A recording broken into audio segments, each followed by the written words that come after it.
Hello and welcome to the podcast for Ray Church of the Nazarene. I'm Ben Beckner, Senior Pastor, and I'm glad that you have tuned in to listen to our services and sermons.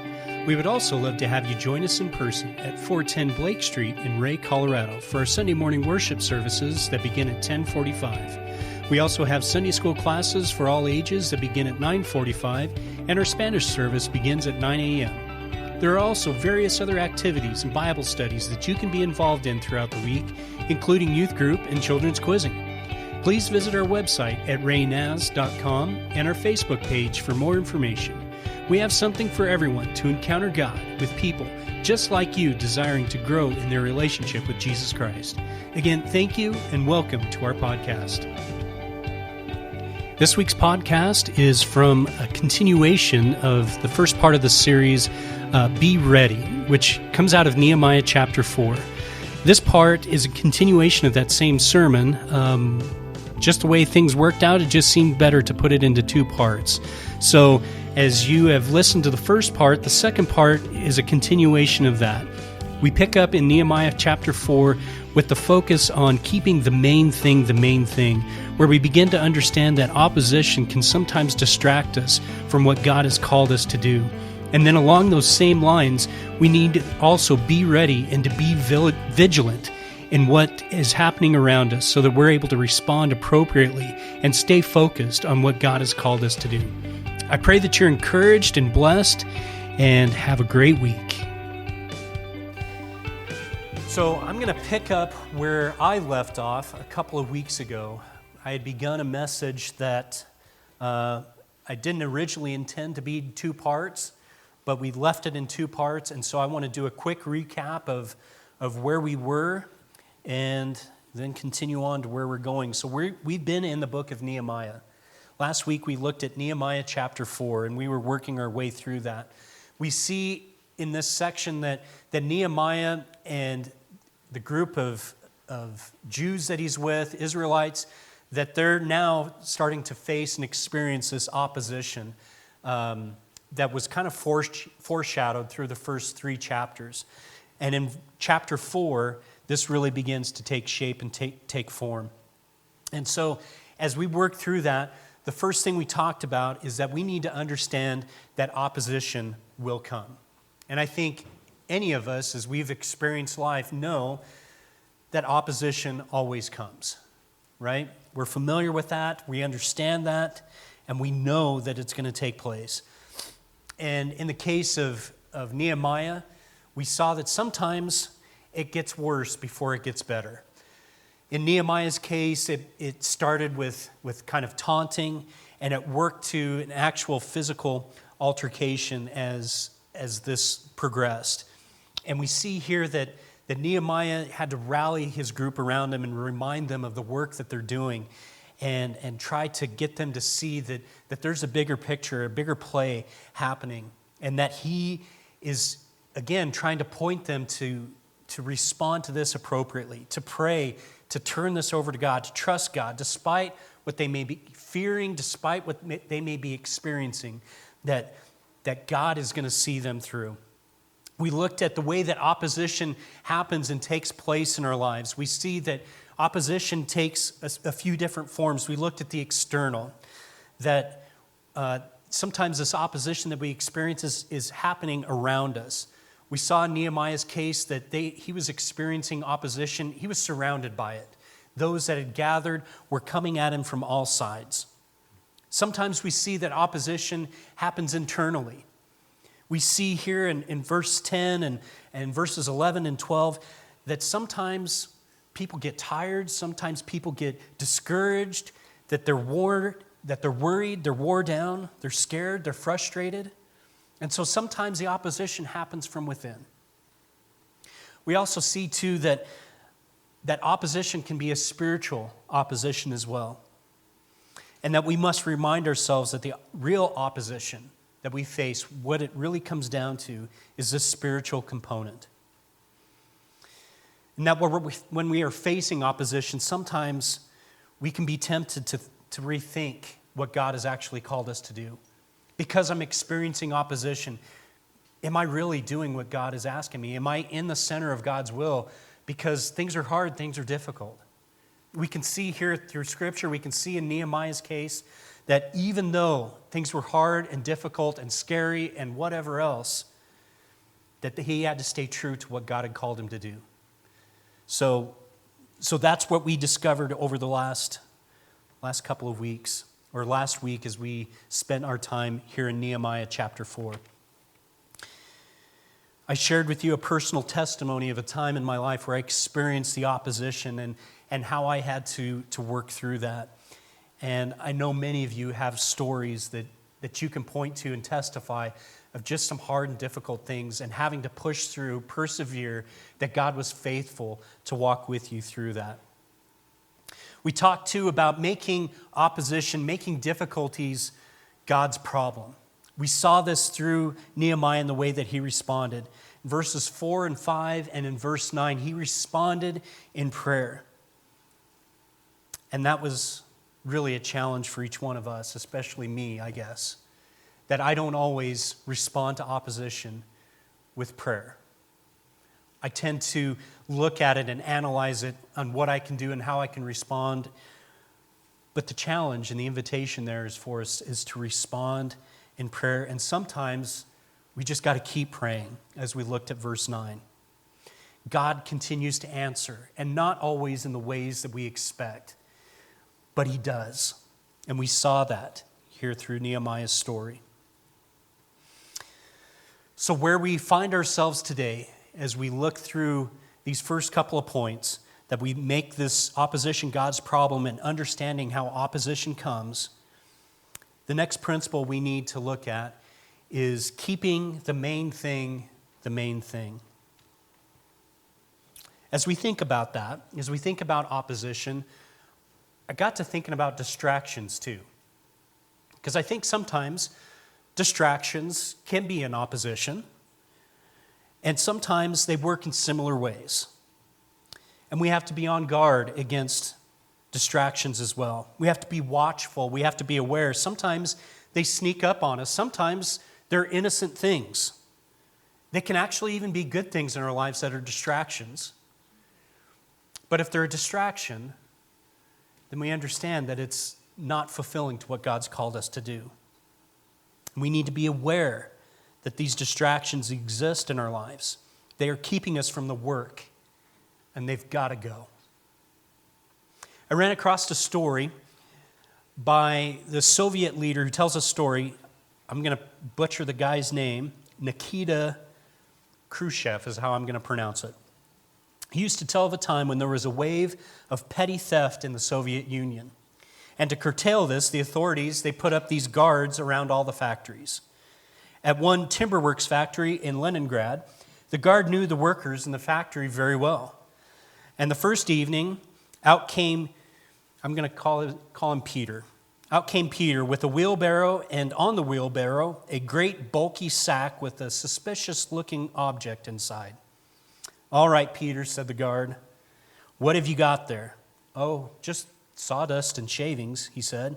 "Come on," the guard said. "I wasn't born yesterday. Dump it out." And out came nothing but sawdust and shavings.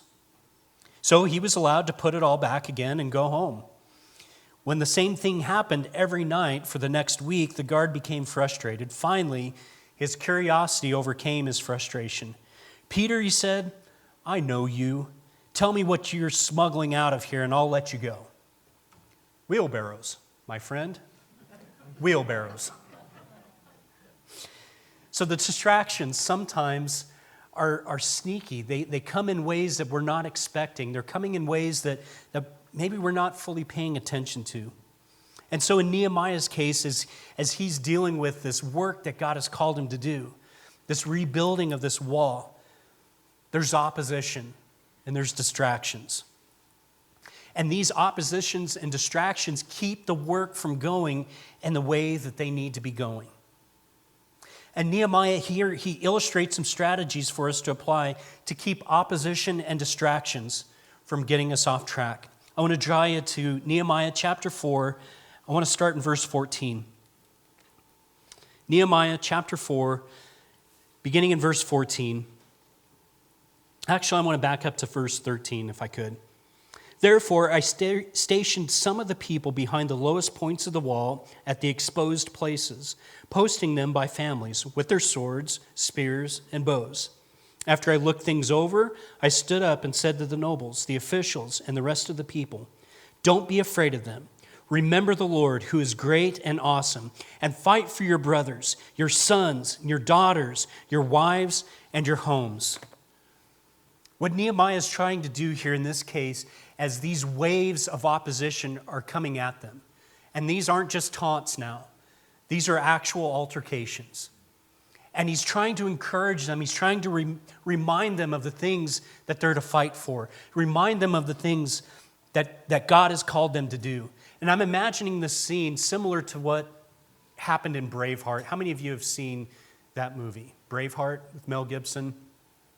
Yeah, there's this powerful scene where he's trying to encourage these guys to fight, to stand, to continue what looks like impossible odds.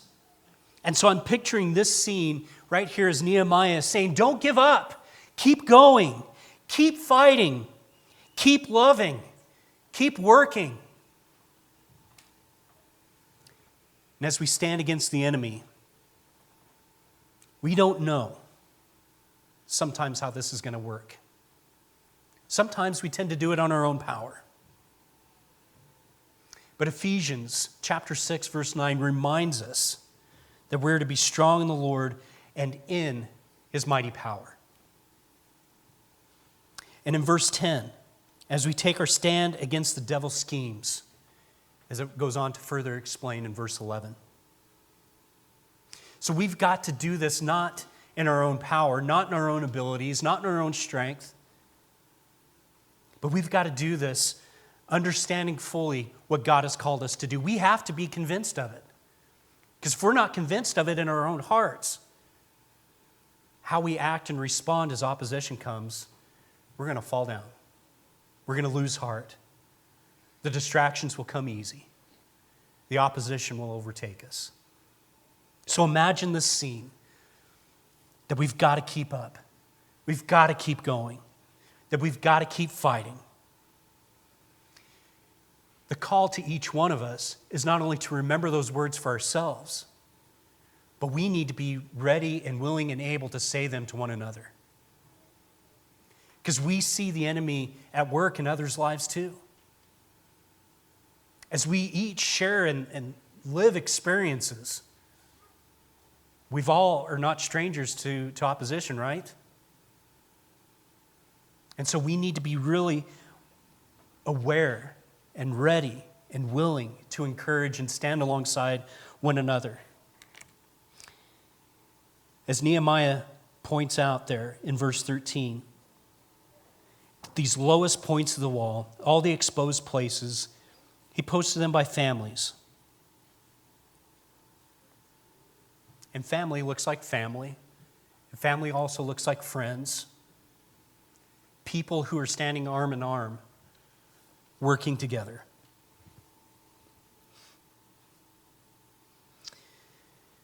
We also, as verse 13 points out, we need to understand where our vulnerabilities are.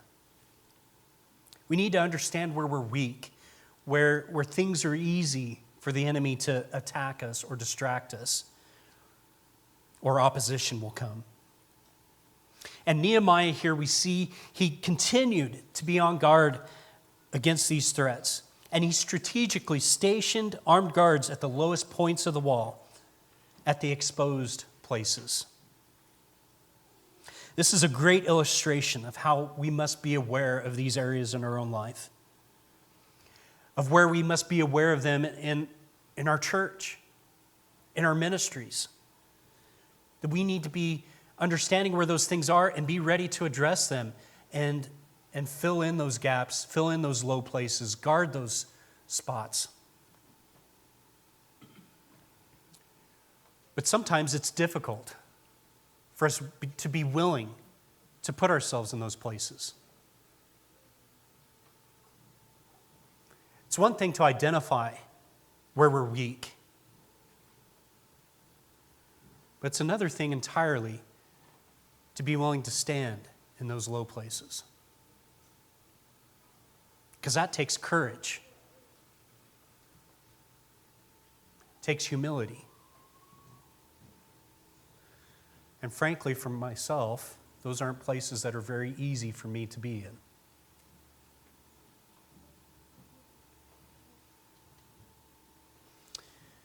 The next principle I see here in Nehemiah's story is that we need to be willing to adapt and overcome. As we look at verses 16 through 21, we see where Nehemiah takes the situation, what they're facing, the challenges that are coming, and they adapt and they overcome. I want to read verses 16 through 21 for you real quick. From that day on, half of my men did the work, while the other half were equipped with spears, shields, bows, and armor.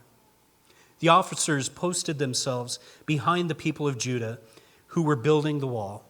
Those who carried materials did the work with one hand and held a weapon in the other.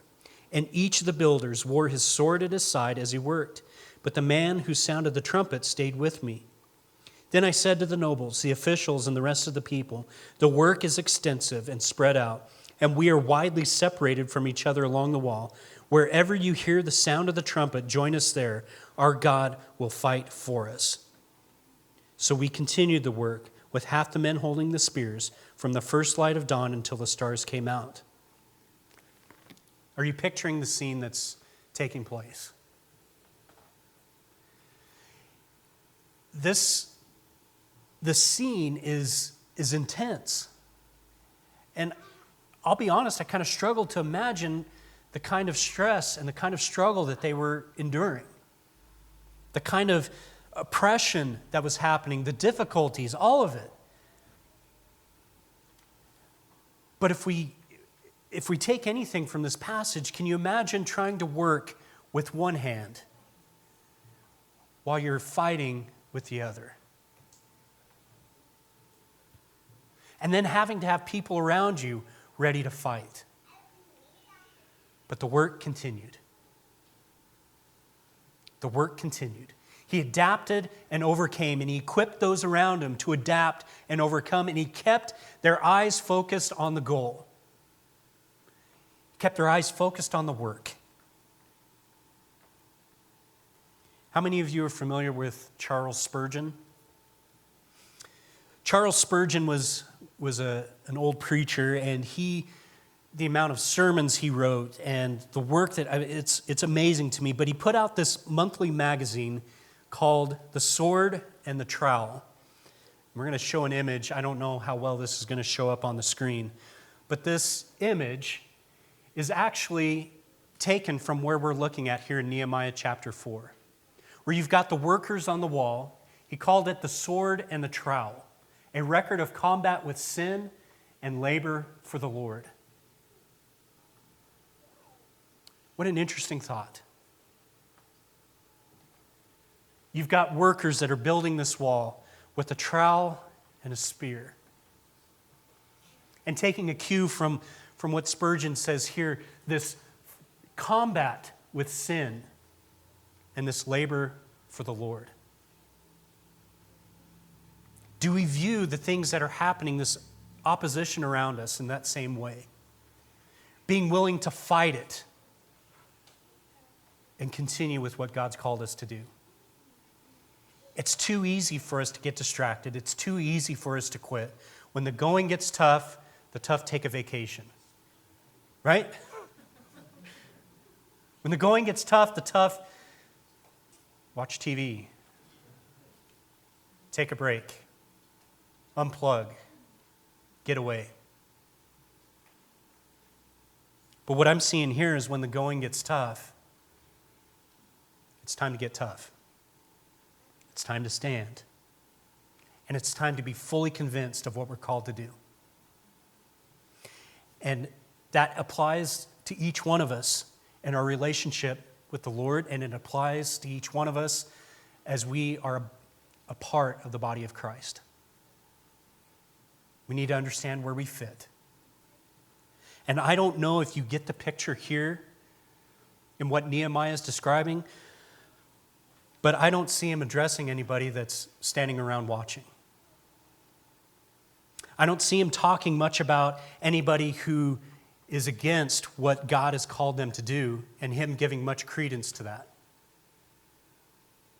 He's stirring them up. He's reminding them of what they've been called to do, and it's time to go. It's time to get to work.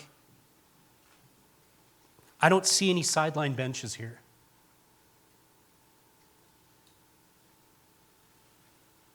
I don't. For every excuse, if we can call any of these things here an excuse, Nehemiah and the Lord have a solution. And I've been around people that have an excuse or a problem for every solution. Right? I can't because of this. This won't work because of that. I don't see that there's room for that here. And we need to be a people fully convinced of the work that God has called us to do. Fully convinced to fight the opposition and distraction, and to do it with diligence and earnestness. Verses 19 through 20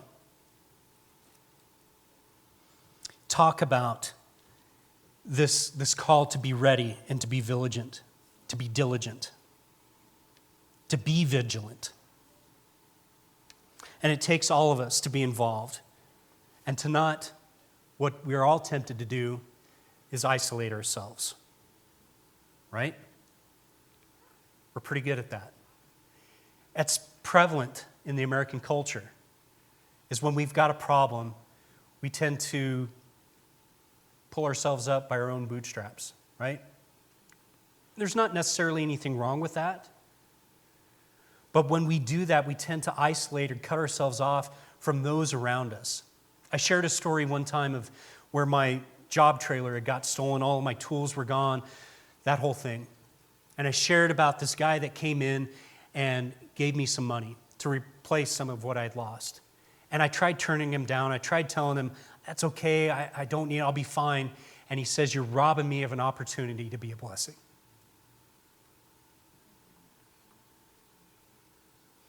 And we need to stop robbing each other of the opportunity to be a blessing to one another. We need to stop trying to do this on our own. And we do it on our own talents and abilities we think we have. And we're invited by God to trust. We're challenged to trust Him.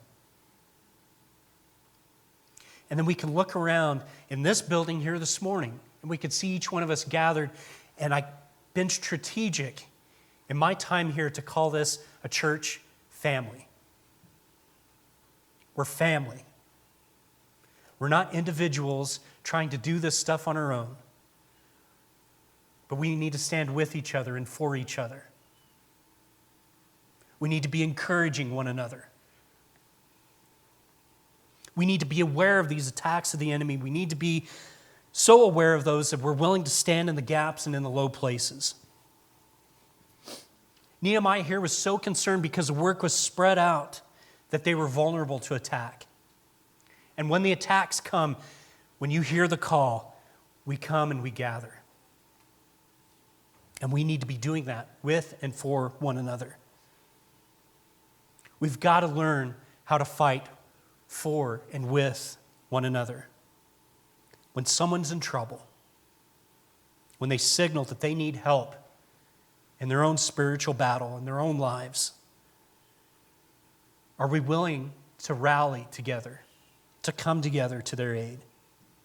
Fighting with them through prayer, through encouragement, or just the ministry of being present. Do you see that there's no place for a sideline? There's no place. We've got to get to work. We've got to be willing to open our eyes and see the work that's before us. To be able to see and love one another beyond what we're comfortable with. To get in those places where, you know what the easy part of church ministry is? Getting people in the door. That's the easy part. We can put programs on. We can do a thing at the pool, which was great, fantastic. We got a lot of people there. But the hard part is loving one another throughout the week. The hard part is laboring with one another, sitting kneecap to kneecap and hearing stories, discipleship, saying uncomfortable things because we know that what they're settling for isn't what God would have. Doing those things because we love them more than where they're at right now. Because that's what God exhibited for us.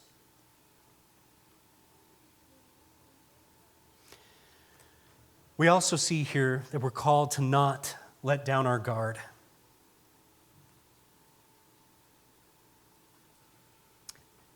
Remember that picture, the sword and the trowel. 1 Peter 5:8, Peter writes, "Be alert and of sober mind. Your enemy, the devil, prowls around like a roaring lion looking for someone to devour."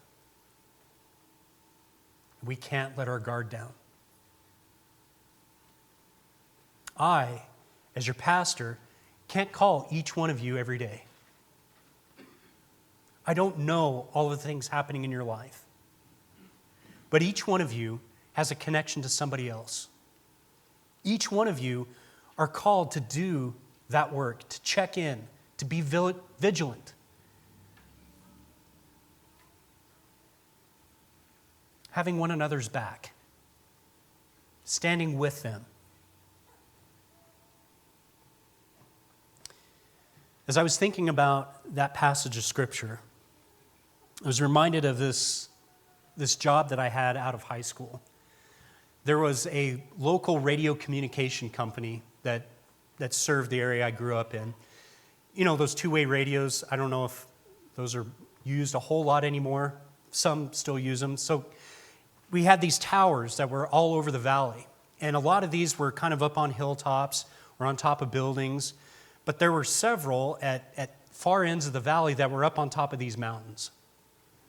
And so as the newbie, originally, I was the one that would go and fetch the tools. And, as the guy's climbing the tower, he needs something, I'd tie it onto the rope and they'd send it up. You always had to be careful that you tied it right. Because if that came loose, that's going to hit something and you can't run far enough. If it hits that tower, it'll just catapult and find you. Anyway, so that was my job initially, and then eventually I was climbing up and down these towers. And I'm not scared of heights, I'm scared of falling. So being aware of that as you climb these towers, initially you're pretty vigilant in what you're doing. You have a harness, you climb a few steps, you click in. You climb a few more steps, you unclick and click in. You begin this process, climbing up. Well, pretty soon you start to get a little comfortable, and when you get comfortable, sometimes you get careless, right? We had this one tower in particular that was on Bristol Head Mountain. And Bristol Head Mountain is this huge bluff, and way down below is this reservoir. So this was an 80-foot tower, which is pretty tall, but when you're on this 80-foot tower, looking down not just the 80 feet, but the 80 feet plus the 300 or more to this reservoir below, all of a sudden it's a lot higher than originally. And I was careful, so careful. But it was on those short towers, those ones that were 20 or 30 feet, that you start to get a little careless. Thinking about how the enemy prowls around like a roaring lion. He's not going to get us on those big things, those things that we're paying really close attention to. He's going to get us in the little things, the smaller things where we've let our guard down, where we're not paying as close of attention as we should. Those areas in your life that maybe where sin has had an effect, but you've allowed God's sanctifying work to work in your life and that you are living victoriously. And so we begin to let our guard down a little bit. And pretty soon we begin to compromise. And then pretty soon, this is something that's a big issue. I challenge you to be aware of these areas in your life, these once places that were low that aren't so low anymore. How the enemy continues to prowl around looking for someone to devour. So this morning, as we think about this, we think about the story of Nehemiah. Nehemiah chapter 4 is all about this opposition. It's all about distraction. And it's all about Nehemiah's response. We can see our place in here, I hope. That there's no place on the sideline. There's no excuse for it. We know that opposition will come, and we have a choice in how we will respond. That we need to stand with, for, fight with one another. To be willing to hold the trowel of the fight against sin in one, and doing the work of God in the other. I'm going to invite the praise team up this morning. As Nehemiah tried to do here in the first part, in verse 14, I want to leave you with this morning. I want to encourage you. I pray that that's what you hear from me, that I'm encouraging you today. To don't give up. To keep going. Keep fighting. Keep working. Keep loving. That's our call today. That's the good work that's before us.